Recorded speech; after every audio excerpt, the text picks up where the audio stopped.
അണ്ണാ ഇത് നമ്മുടെ കയ്യിൽ നിൽക്കില്ല, വർക്ക്ഷോപ്പിൽ കയറ്റിയാലേ പറ്റൂ. ബാസി നീ വണ്ടി എടുക്ക. എങ്ങോട്ടാ? വണ്ടി എടുക്ക പറയാം.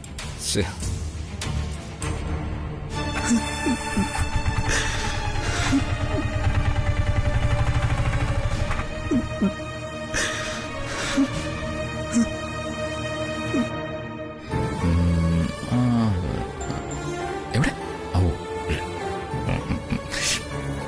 അത് വേണ്ട.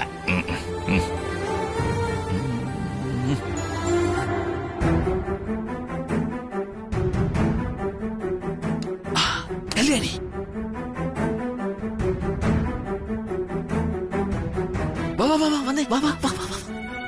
എന്താ മടിച്ചിരിക്കുന്നത്? അഖില വഴക്ക് പറയുന്നു പറയുന്നിട്ടാണോ? അവളൊന്നും പറയില്ല കല്യാണി. തന്നെയുമല്ല, അഖില എന്തെങ്കിലും വഴക്ക് പറയുന്നത് ഒത്തിരി ഇഷ്ടമുള്ളവരോടാ. കല്യാണിയോട് അഖിലക്ക് വലിയ ഇഷ്ട. അവളുടെ മാനസപുത്രിയല്ലേ നീ? പിന്നെ അമ്മയുടെ സ്നേഹനിധിയായി വളർത്തിക്കൊണ്ടുവന്ന മകൻ അമ്മയെ ധിക്കരിച്ച് നിന്നെ താലി കെട്ടിയപ്പോ അവൾക്ക് സഹിച്ചില്ല. അല്ലെങ്കിൽ തന്നെ അത് ഏതമ്മയ്ക്കാ സഹിക്കുക? അതൊക്കെ പോട്ടെ, അതെല്ലാം കഴിഞ്ഞു. ആ മഴക്കാറ് കാറ്റെടുത്തോണ്ട് പോയി. കയറുവാ കയറുവാ, ഇങ്ങോട്ട് കയറുവാ കല്യാണി.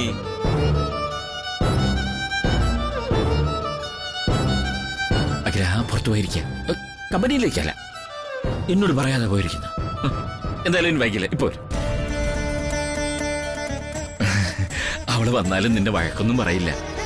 നീ നിഷ്കളങ്കനായ സത്യസന്ധനായ ഞങ്ങളുടെ ദാസിന്റെ മോളല്ലേ?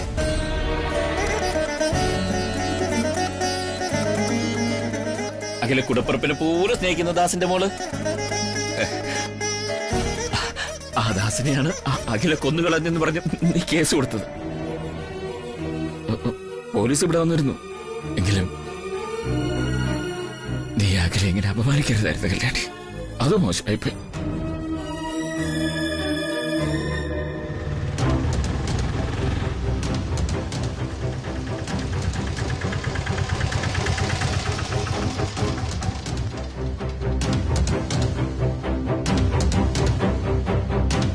അണ്ണാ ഞാനൊന്ന് വർക്ക്ഷോപ്പിൽ കൊണ്ടുവരാം.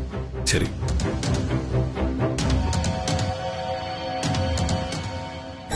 അഖിലയുടെ ഹൃദയത്തിൽ നീ എത്രത്തോളം ഉണ്ടായിരുന്നെന്ന് നിനക്കറിയില്ലായിരുന്നു.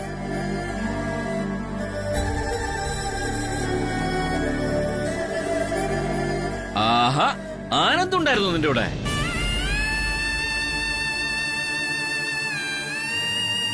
ഇവനെന്താ വിരുന്നുകാരനെ പോലെ പുറത്തിരിക്കായിരുന്നു?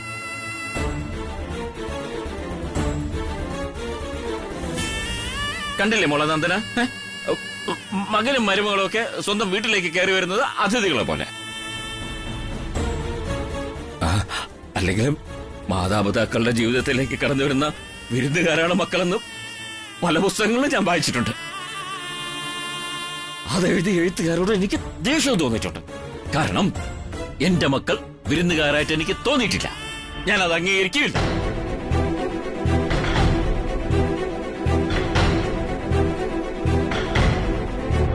എനിക്കും അഖിലയ്ക്കും ഞങ്ങളുടെ മക്കൾ സ്നേഹം ഒളിപ്പിച്ചു വെച്ചിരിക്കുന്ന നിധിപേടകങ്ങളാണ്. ആ നിധിപേടകങ്ങൾ ഞങ്ങളുടെ ഹൃദയത്തിൽ ഒളിപ്പിച്ചു വെച്ചിരിക്കുകയാണ്. ആരുമില്ലാത്ത ചില സ്വകാര്യ നിമിഷങ്ങളിൽ അഹങ്കാരത്തോടെ ആ പേടകങ്ങൾ തുറന്ന് വാത്സല്യം പകരം പിന്നെയും ഒളിപ്പിച്ചു വെക്കും.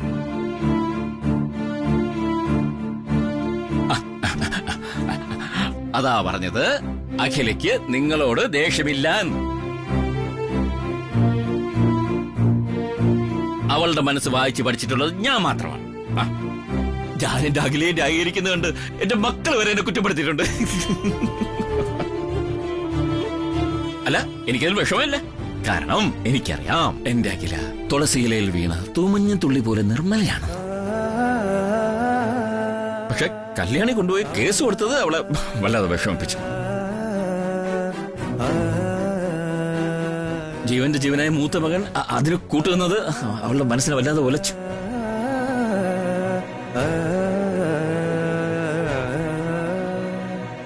പാവം ഒരുപാട് കരഞ്ഞു.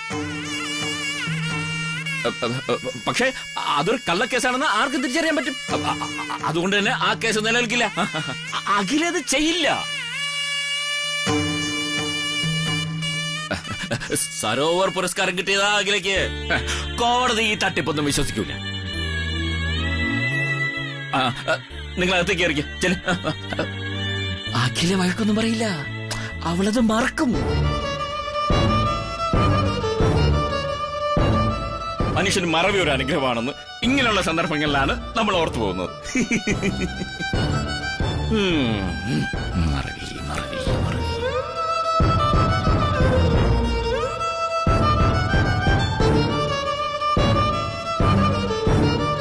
അഖിലാന്റി മരിച്ചത് പിന്നെ അങ്കിൾ ഇങ്ങനെയാ.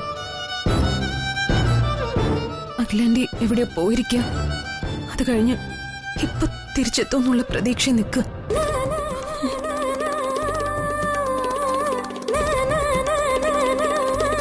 സരോവർ പുരസ്കാരം സരോവർ.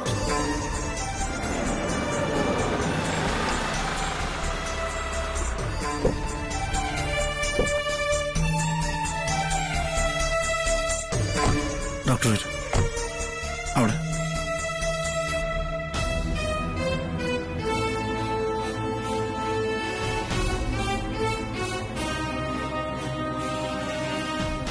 ഡോക്ടർ വാ വരും. അച്ഛാ ഡോക്ടർ. നമസ്കാരം. നമസ്കാരം. ഡോക്ടർ എവിടെയോ വെച്ച് പരിചയപ്പെട്ടിട്ടുണ്ടല്ലോ. എന്താ ഡോക്ടർ ഈ വഴി? ഇവിടെ ഇപ്പൊ ആർക്കും അസുഖമൊന്നുമില്ലല്ലോ? ഇല്ല അച്ഛാ, ഇവിടെ ആർക്കും അസുഖമൊന്നും ഉണ്ടായിട്ട് വന്നതല്ല സാർ. ഇതുവഴി പോയപ്പോ അഖിലാമ്മേടത്തെയും സാറിനെ ഒന്ന് കണ്ടേക്കാന്ന് കരുതി. Welcome welcome welcome welcome. ഇരിക്കും. അഖില ഇവിടെ ഇല്ല, പുറത്തേക്ക് പോയിരിക്കാം. ഇപ്പൊ വരും. സാറോട് ഇരിക്കണം. സോറി ഞാൻ മറ്റെന്തോ കാര്യം ഓർത്തുപോയി. സാറിന് ടെമ്പറേച്ചർ ഉണ്ടോ? ഇല്ലല്ലോ. മുഖം കണ്ടപ്പോ എന്തോ ചെറിയ അസ്വസ്ഥത ഉള്ളതുപോലെ തോന്നി. എന്തായാലും ഞാൻ വെറുതെ ആണെങ്കിൽ ഇതുവരെ വന്നതല്ലേ, ഒന്ന് നോക്കിക്കളെ. ഓക്കെ.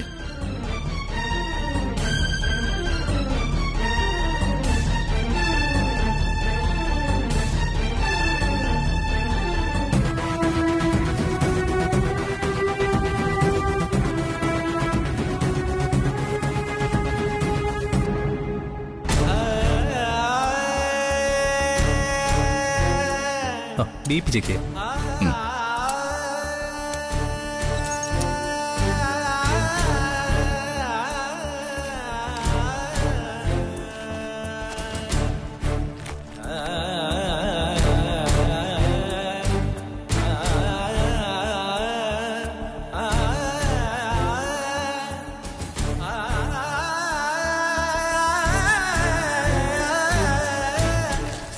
ഒരു കുഴപ്പമില്ല.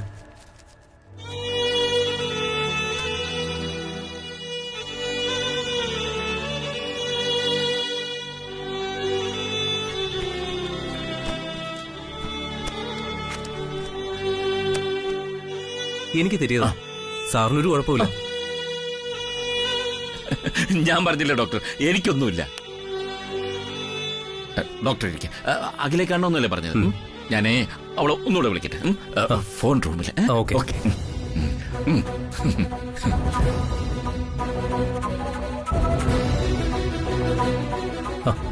മെന്റൽ ഷോക്കാ. ട്രീറ്റ്മെന്റ് വേണം. വളരെ ശ്രദ്ധിച്ച് ഹാൻഡിൽ ചെയ്യണം. തൽക്കാലം ചില മെഡിസിൻസ് ഞാൻ കുറിച്ച് തരാം. മെഡിസിൻ നിങ്ങളുടെ ആരുടെയെങ്കിലും മുറിയിൽ ഭദ്രമായി സൂക്ഷിച്ചിട്ട് കൃത്യമായിട്ട് അത് കൊടുക്കണം. കൊടുക്കാം ഡോക്ടർ.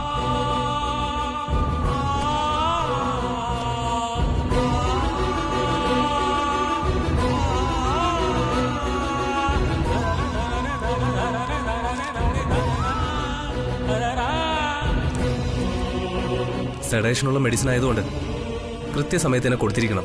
നന്നായി ഉറങ്ങണം. ഉറക്കം കിട്ടിയാൽ ഭാഗ്യമായി, നോർമൽ ആയിക്കോളൂ.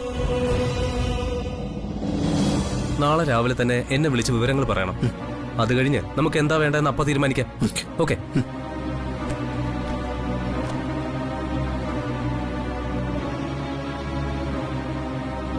ശരി, ഞാൻ ഇറങ്ങുന്നു. Okay, thank you.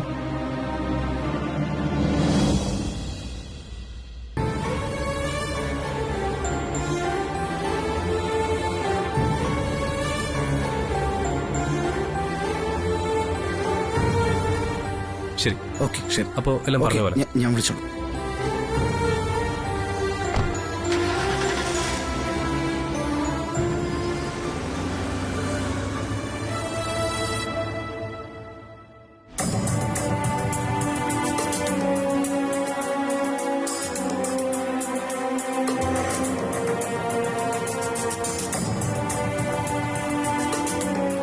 നമ്മുടെ അച്ഛന്റെ മനോരോഗത്തിനുള്ള മരുന്നുകളാ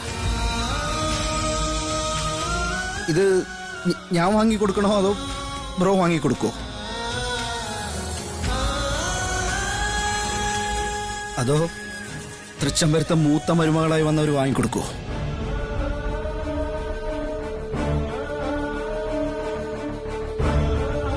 എന്താ രണ്ടുപേരൊന്നും മിണ്ടാത്തെ? ഞാൻ ചോദിച്ചതിന് മറുപടി ഒന്നുമില്ലേ?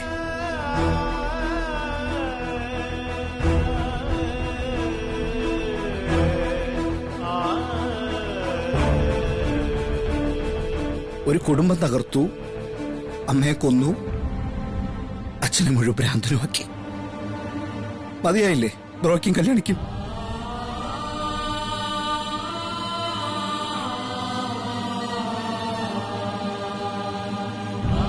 പക തീർന്നില്ലെങ്കിൽ ഞാനും നന്ദനയുണ്ട് ബാക്കി. ഞങ്ങളെയും കൊല്ലാം. എന്തു പറയുന്നു?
അങ്ങനെ എന്റെ ജാതക ദോഷങ്ങളും ശനിദശയും മാറി ശുക്രദശ തെളിഞ്ഞു.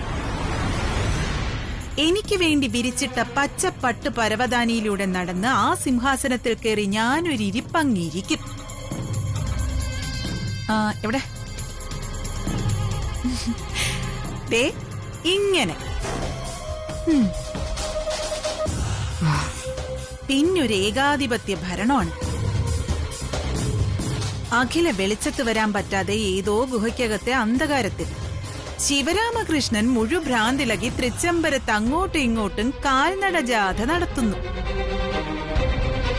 അരവിന്ദൻ നന്ദനയും പന്തം കണ്ട പെരിച്ചാഴികളെപ്പോലെ പരസ്പരം നോക്കി അന്തം വിട്ടു നിൽക്കുന്നു.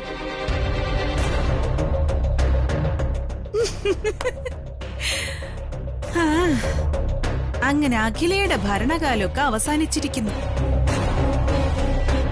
ഇനി മുതൽ ആനന്ദ് ഗ്രൂപ്പ് ഓഫ് കമ്പനീസിന്റെ MD ഈ ഞാന്.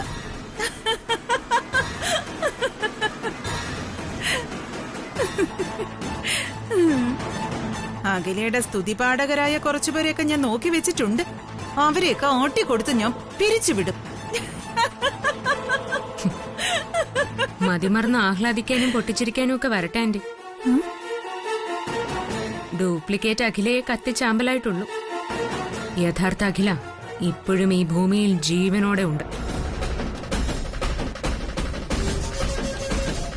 എവിടെയാണെന്ന് ഒരെത്തും പിടിയുമില്ല.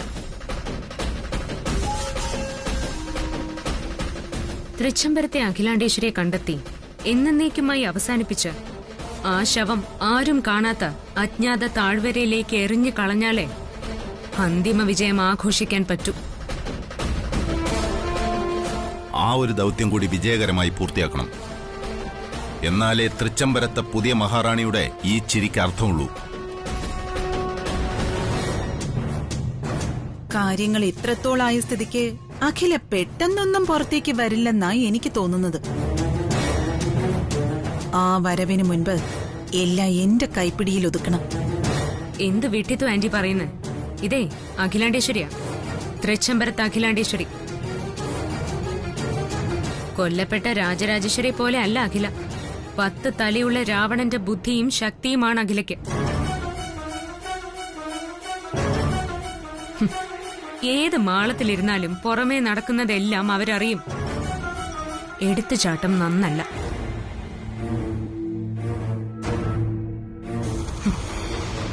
അഖിലയെ അനുധാവനം ചെയ്യുകയാണ് എന്റെ കണ്ണുകളും എന്റെ അനുയായികളും. പക്ഷേ അവരും ഞാനും അഖിലയിൽ നിന്നും ബഹുദൂരം പിന്നിലാണ്. ആകാശത്ത് വട്ടമിട്ട് പറക്കുന്ന കഴുകന്റെ കണ്ണിൽ മാളത്തിൽ നിന്നും വെളിയിലേക്ക് തലയിട്ട് നോക്കുന്ന എലിക്കുഞ്ഞിനെ പോലും കാണാൻ കഴിയും.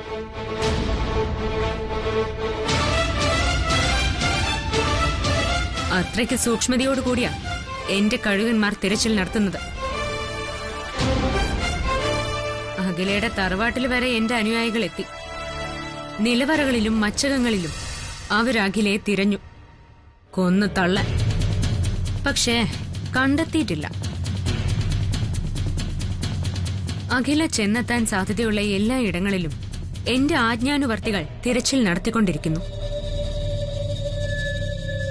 അതൊക്കെ ശരിയായിരിക്കും. പക്ഷേ അഖില പോയേക്കാവുന്ന ഒരു സ്ഥലത്ത് പ്രിയങ്കയുടെ കണ്ണുകളും നിന്റെ ആജ്ഞാനുവർത്തികളായ കഴുകന്മാരും എത്തിക്കാണില്ല. എവിടെ?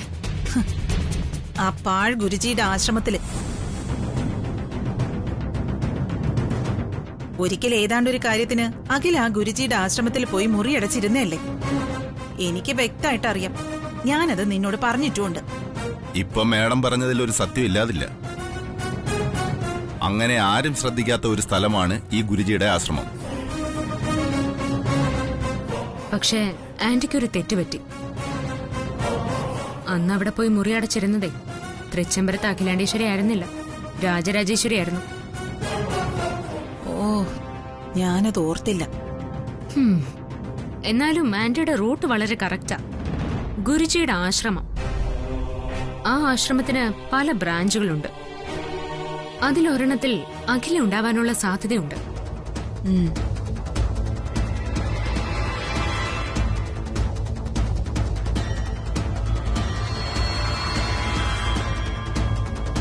ആ ഹലോ, അഖില ഗുരുജിയുടെ ആശ്രമങ്ങളിൽ എവിടെയെങ്കിലും ഉണ്ടാവുമെന്നൊരു സംശയം. ഇപ്പൊ തന്നെ തിരയണം.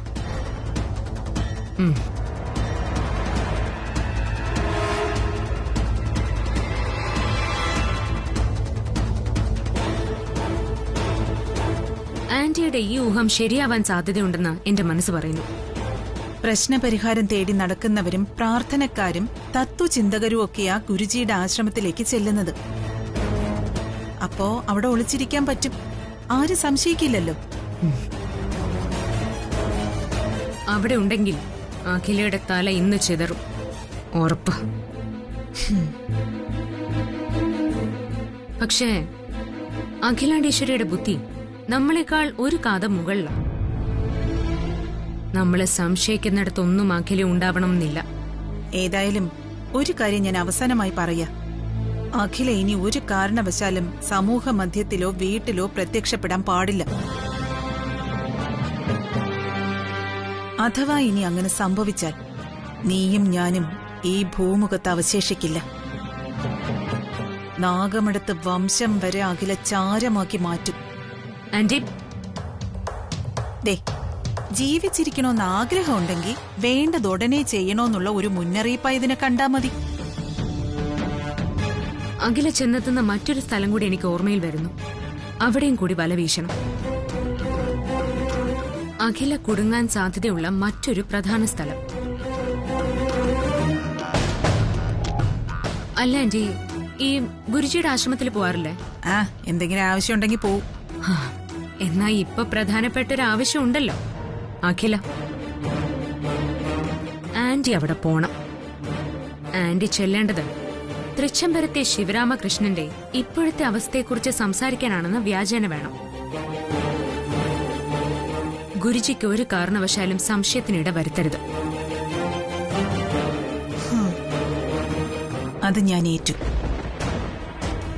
ഉണ്ടെന്ന് ബോധ്യം വന്ന ഉടൻ ഫോൺ ചെയ്യണം. ശരി. ഉം.